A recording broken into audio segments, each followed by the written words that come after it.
Добрый день, компания Progress Auto приветствует зрителей нашего канала на очередном обзоре мини-трактора.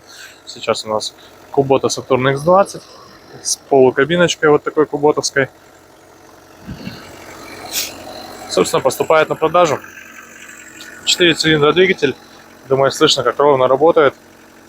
Не характерно, скажем так, для трехцилиндровых двигателей тракторов. Шины передние, максимально новые. То есть здесь износа практически нет вообще. Все сохранилось очень хорошо.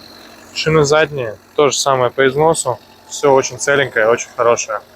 Без вопросов вообще каких-либо.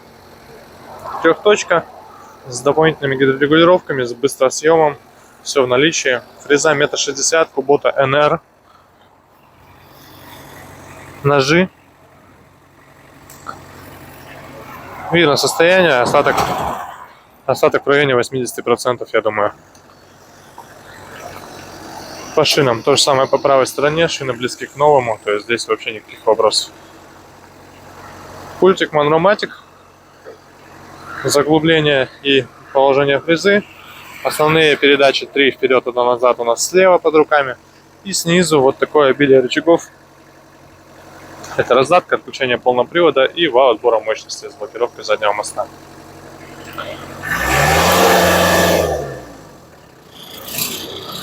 889 моточасов наработки. Я думаю, видно и слышно, насколько отлично двигатель реагирует на обороты, на набор газа. То есть здесь вообще никаких вопросов. По мотору очень приятные Сатурны, как обычно, работает очень хорошо и без лишних замечаний. Собственно, вот такая Kubota. Напомню, Saturn X20. Компания Progress Auto. Приезжайте. Всего доброго.